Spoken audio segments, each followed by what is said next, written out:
Bonjour à tous et bienvenue dans le Grand JT des Territoires. Cette semaine, place à une édition spéciale été, un condensé de l'actualité préparé par les équipes du Grand JT des Territoires. Regardez.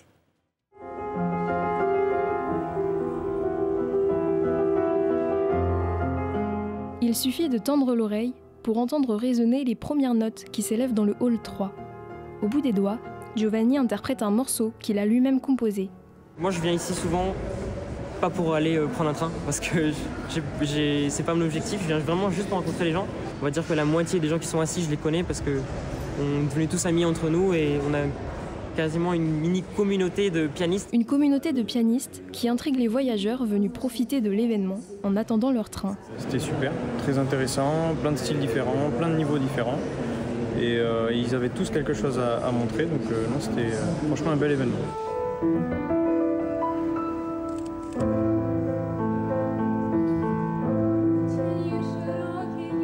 À la gare Saint-Jean, 8 candidats participent au concours À vous de jouer, organisé par la SNCF depuis plus de 10 ans. Après délibération du jury, un nom résonne au micro.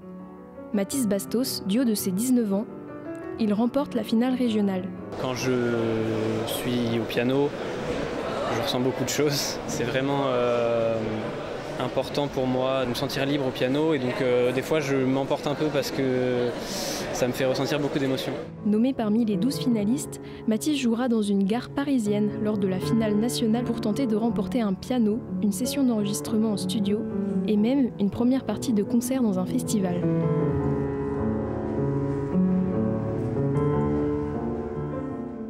L'intelligence artificielle est partout. Chaque année, le salon Vivatech réunit à Paris tous les acteurs qui font bouger l'économie et la société. L'occasion pour le groupe LVMH de présenter toutes ces nouvelles innovations réalisées par des start-up partenaires. Regardez cette visite guidée de Vivatech avec Christophe Rigaud. C'est le plus grand rendez-vous européen des start-up et de la technologie. Le salon Vivatech réunit chaque année le meilleur de l'innovation. L'occasion pour le groupe LVMH de présenter ses plus belles maisons et ses projets de collaboration avec des start-up. Cette année, le numéro 1 du luxe propose des solutions innovantes dans 3 domaines. D'abord pour l'expérience client, qu'elle soit la plus luxueuse possible, qu'elle soit la plus fluide possible et la plus élevée possible pour nos clients. Le deuxième domaine, c'est sur la désirabilité de nos marques, c'est-à-dire d'être capable de faire des produits d'une qualité exceptionnelle. Et enfin, le troisième domaine, qui est très important parce qu'on est dans le luxe et parce qu'on est leader du luxe, c'est le leadership exemplaire. Donc, beaucoup d'innovations dans les domaines du développement durable, de la sustainability, de la diversité, et puis dans les domaines technologiques également, pour avoir une IA qui soit responsable et centrée sur l'humain. À Vivatech, 11 maisons du groupe LVMH sont représentées. Direction, le stand de la Maison Dior. On va effectivement présenter 2 innovations extrêmement importantes, tout ce qui va permettre d'anticiper la personnalisation de l'expérience client sur le web avec une très belle collaboration entre la maison Dior Couture et une start-up qui s'appelle Kauna. Voilà, donc ça c'est comment on va effectivement apporter de la valeur à un internaute, à un potentiel client qui va arriver sur le site web de Dior Couture, qui n'est pas forcément connu, et aussitôt on va lui proposer une forme de personnalisation de ses pages. Donc voilà, très impactant, avec une sélection de produits qui va faire qu'il va être encore plus attiré par les produits de la marque. Des innovations qui touchent également la gestion des magasins et sa logistique. Dans nos maisons, on a des plateformes digitales, mais on a surtout des magasins. Donc les magasins, c'est très important. C'est l'objectif de faire venir les clients au magasin. Il y a une très belle un très beau projet qui est présenté par Dior Couture avec une société qui s'appelle Scandit pour faciliter tout ce qui va être l'identification des produits en magasin, la localisation des produits en magasin, le comptage et le stock en temps réel. Donc vous voyez, on commence au début de la chaîne avec la personnalisation de la relation client et on arrive dans le magasin, dans le stock pour identifier les produits. Cette année, 3 de ces startups ont reçu un award de l'innovation du groupe LVMH. C'est le cas de la société Kauna qui a été récompensée pour sa collaboration avec la Maison Dior. Je suis persuadé que vous avez déjà vu le travail de cette entreprise spécialisée dans les ouvrages architecturaux et pourtant, vous ne la connaissez pas. Viry, une entreprise vosgienne, a notamment réalisé les anneaux olympiques posés sur la Tour Eiffel l'été dernier. Regardez ce reportage de notre partenaire Vosges TV qui a pu rencontrer les gens de cette entreprise. Regardez. Un escalier monumental pour une des gares du Grand Paris. Il fait quand même 150 tonnes de poids. et les diviser en 12 secteurs. Un ouvrage complexe de 48 mètres de haut, reflet du savoir-faire de l'entreprise de construction métallique Viry à Éloie. Créée en 1965 par Bernard Viry, la petite société de chaudronnerie, initialement dédiée aux particuliers, est depuis devenue grande, avec des chantiers qui ont notamment fait sa renommée. Notre spécialité, c'est l'ouvrage sur mesure, architectural, travaillé, qui allie le complément d'un savoir-faire d'ingénierie avec celui de l'atelier. On a travaillé dans les projets d'aérogare à Paris, une structure métallique vraiment de la dentelle très fine. Ça, je pense que c'est un des chefs-d'œuvre de l'entreprise. Rachetée en 2007 par le groupe Faya, la société Viry emploie désormais 85 salariés pour un chiffre d'affaires de 20 millions d'euros par an.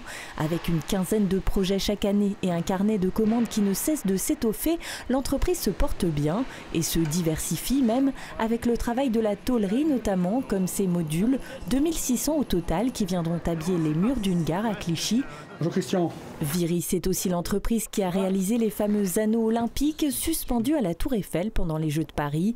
Un ouvrage de 30 tonnes, 29 mètres de large, 13 de haut et près d'1 an de travail. Quand on parle d'anneaux, on dit bah oui, c'est que des ronds.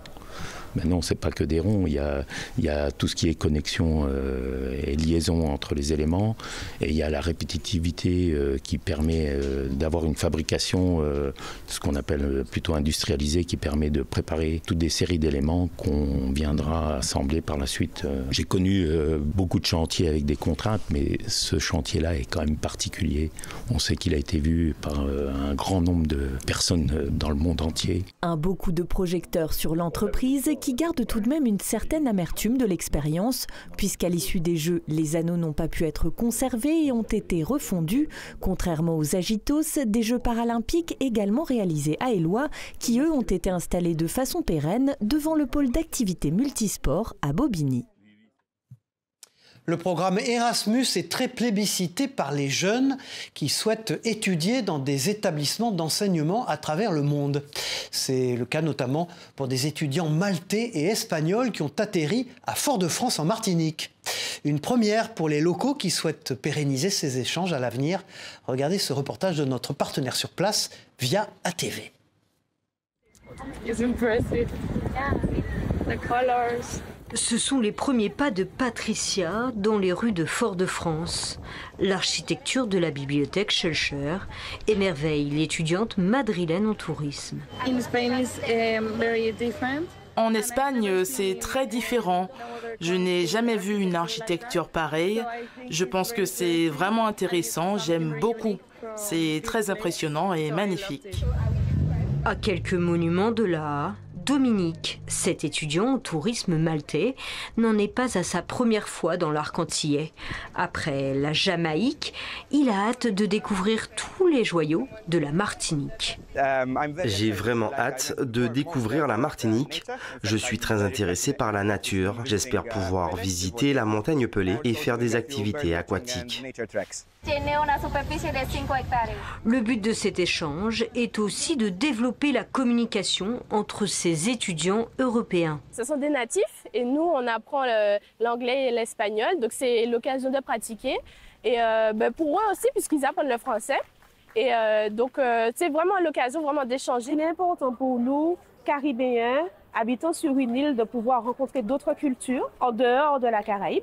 Nous faisons également cette ouverture avec la Caraïbe, mais nous saisissons l'opportunité d'ouvrir notre lycée à l'Europe et aux pays membres de l'Union européenne. Il était une fois un boulanger et sa technique d'antan, Maxime façonne son pain comme au Moyen-Âge sans électricité. Une technique qui a fait la différence à la dégustation et qui a donc su séduire ses clients. Rencontre avec ce boulanger pas comme les autres, proposé par Moselle TV. Ici, pas de bouton ni d'électricité, seulement le feu, la patience et des gestes anciens. Maxime, passionné par la boulangerie depuis toujours, façonne son pain comme au Moyen-Âge. Ouais, ça tu peux mettre dedans, comme ça fera pas de flamme. Depuis que je suis ado, en fait, j'ai envie d'être boulanger. Et mes parents ils m'ont dit ouais, tu pourrais être boulanger, mais d'abord fais des études. Donc j'ai fait des études et puis finalement le travail que je faisais d'ingénieur m'a pas plu. Et j'ai dit par contre la passion de faire du pain, je l'ai toujours.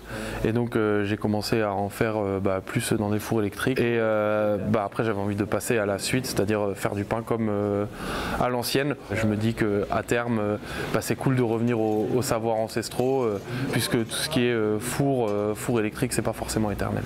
Et pour arriver au résultat escompté, il faut s'y prendre à l'avance. Ce qui va différer, c'est vraiment le temps aussi de chauffe.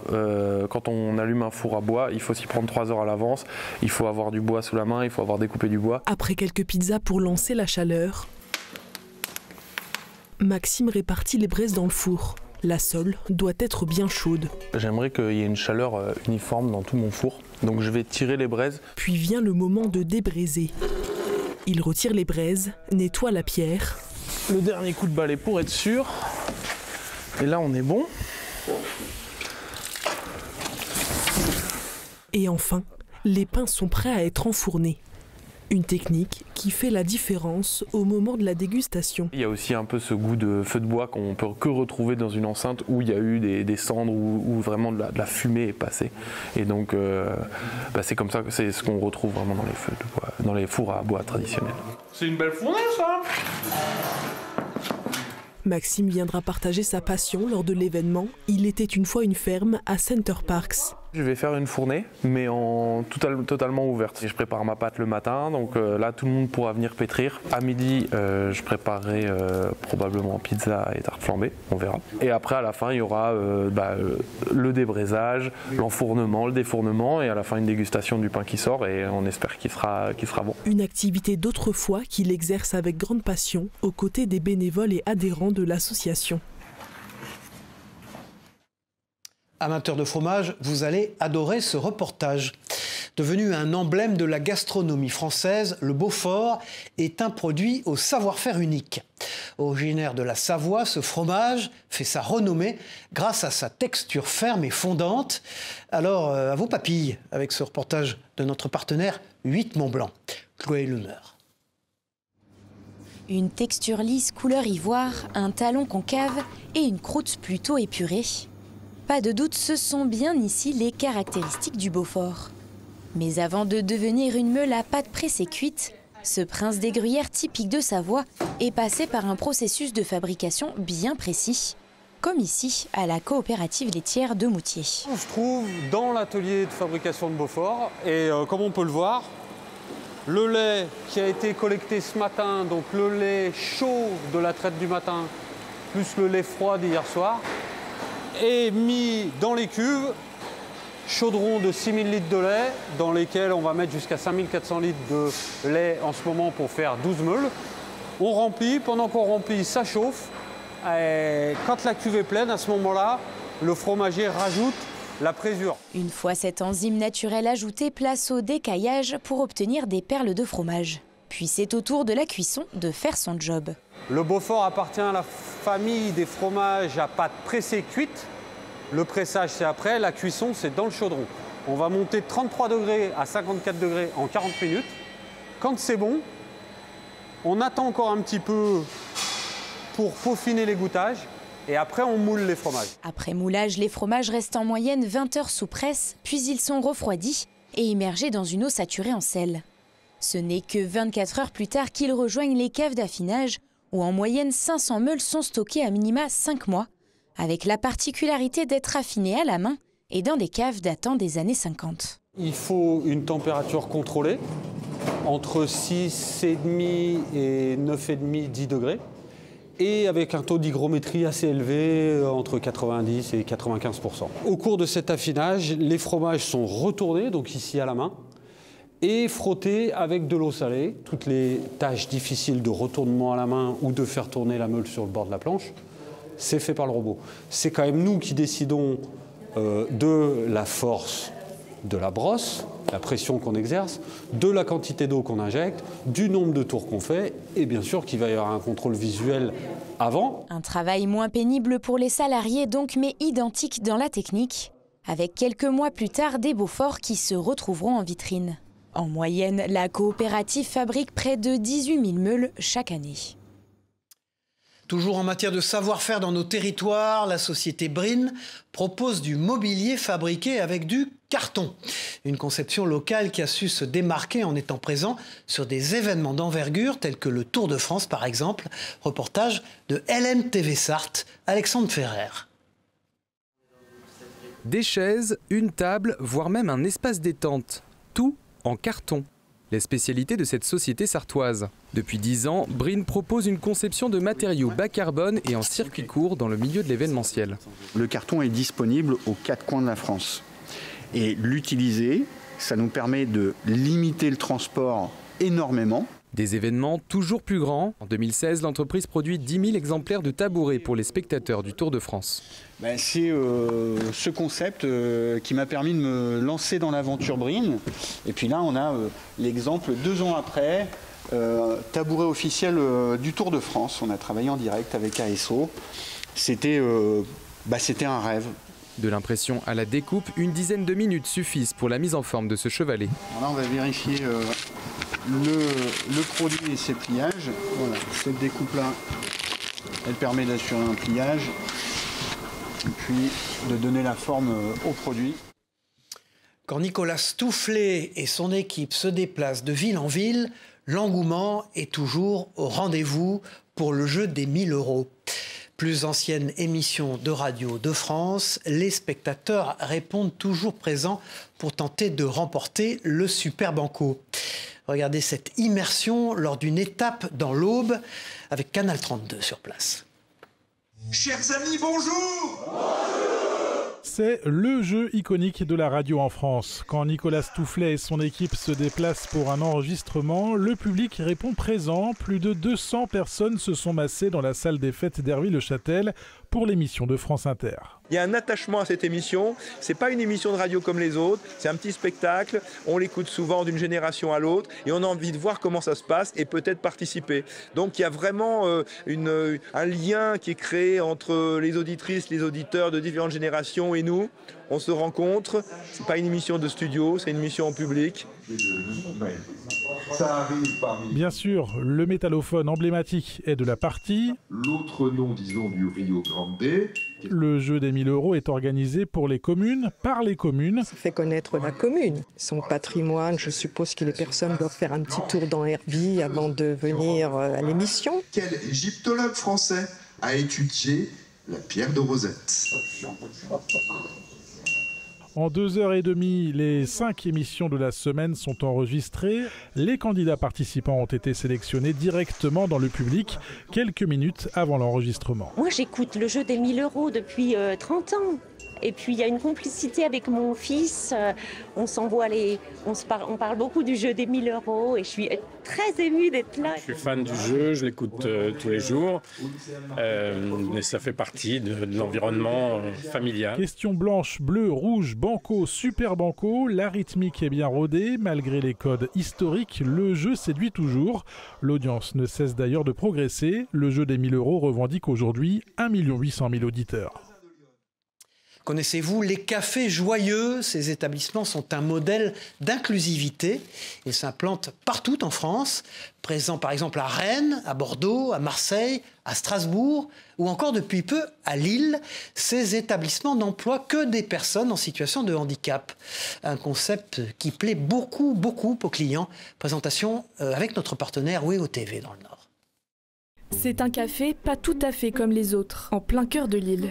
Un lieu qui porte bien son nom. Café joyeux! Car ici on prépare des cafés, des repas, mais aussi et surtout des sourires. Sa mission, offrir un emploi à des personnes en situation de handicap mental ou cognitif. Charles-Henri fait partie des employés. Ce matin, il est au comptoir, mais ses missions sont variées. Le service, la caisse, un peu de plonge, un peu de cuisine quand c'est notre tour en cuisine, et puis préparer les commandes.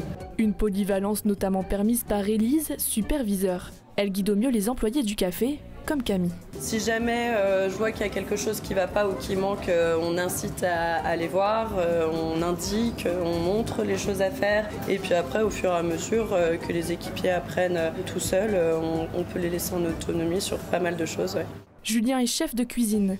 Lui aussi accompagne les équipiers dans leur mission, notamment pour la plonge. Une double casquette qui n'est pas de tout repos. Ici, tout est fait pour faciliter le travail des employés. Par exemple, ces Lego colorés qui leur permettent de repérer les tables associées à chaque commande. Un fonctionnement qui rend possible un service de qualité à la clientèle, mais c'est surtout la personnalité des serveurs qui l'a séduit. C'est absolument génial, hein. C'est de se faire accueillir comme ça par des gens qui sont absolument heureux de travailler et tout, c'est génial. Un petit mot, un remerciement, le livre d'or est là pour ça, et il ne manque jamais de messages. Ça fait du bien parce qu'au moins, ils sont constructifs, les messages sympas comme tout, c'est sympathique, voilà, c'est bienveillant. Un succès qui fait la fierté du gérant. Ça a très bien marché dès le départ, autant que ce soit pour l'affluence que pour la cohésion d'équipe et l'efficacité du travail. Ce lieu d'inclusion, de partage et de joie est le 21e à ouvrir en France. Au total, ce sont 7 personnes en situation de handicap qui y travaillent pour le moment. Véritable emblème de la gastronomie bretonne, le kouign-amann est une spécialité à base de pâte feuilletée, de beurre et de sucre caramélisé. Originaire du Finistère, c'est pourtant un boulanger d'Ille-et-Vilaine qui a reçu cette année le titre de meilleur kouign-amann de Bretagne. Partons tout de suite découvrir les secrets de fabrication avec ce reportage de TV Rennes. Et n'oubliez pas vos couverts et votre assiette. Voici le meilleur kouign-amann de Bretagne. N'en déplaise aux Finistériens, il a été conçu ici à Béton par Frédéric Lecam.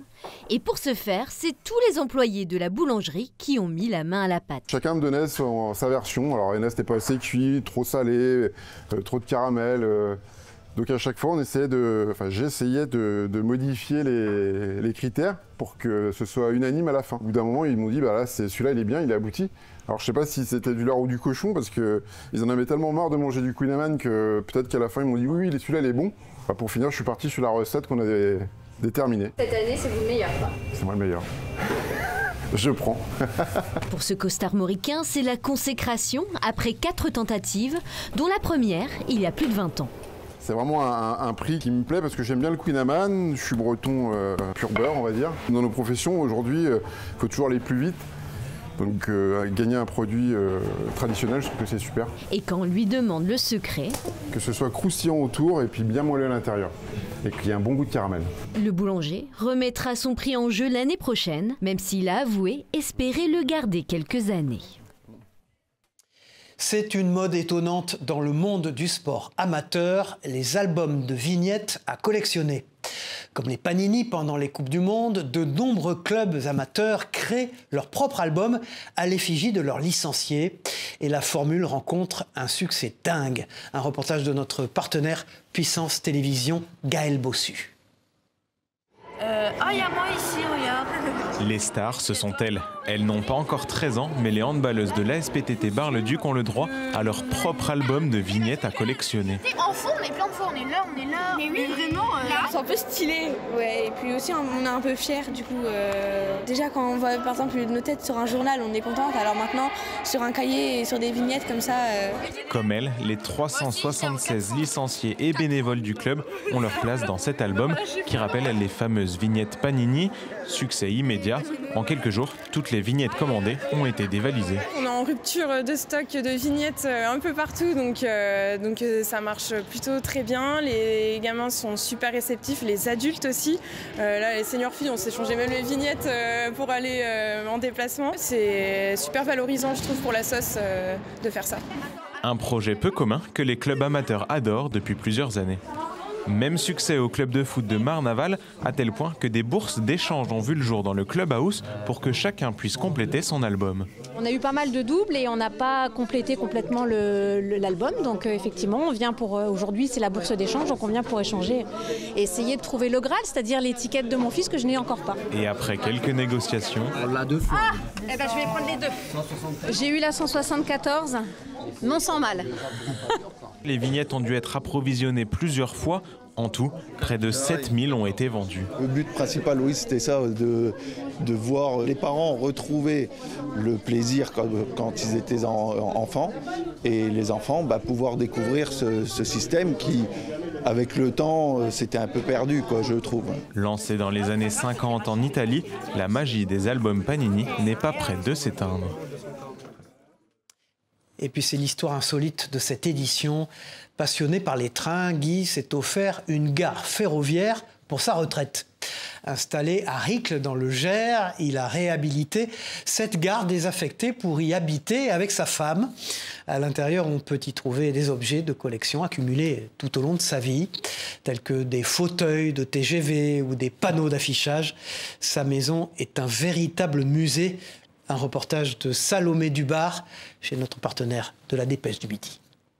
Alors nous avons acheté cette gare en 2014 et nous avons vécu dedans à partir de 2015 parce que j'étais encore en activité à Paris. L'acquisition de cette gare est venue par rapport à ma passion des trains électriques, dont j'ai toujours joué aux trains électriques pendant toute ma vie, de l'âge de 10 ans je crois, jusqu'à aujourd'hui, et effectivement en allant sur des salons de modélisme acheter mes locomotives, mes voitures voyageurs. Donc j'ai stocké ça pendant 40-45 ans dans mon garage où j'habitais à Paris. Malheureusement, je ne pouvais plus rentrer mes véhicules. Donc quand est arrivé l'âge de la retraite, j'ai dit à mon épouse, il est absolument et impératif obligatoire pour exposer toutes ces pièces d'acheter une vieille gare parce que dans un appartement ou dans un pavillon, ça n'aura pas lieu d'être. Voilà, c'est la fin de cette édition du Grand JT des Territoires. J'ai été ravi de vous accompagner. Merci à tous de nous avoir suivis. On se retrouve très vite pour une nouvelle édition.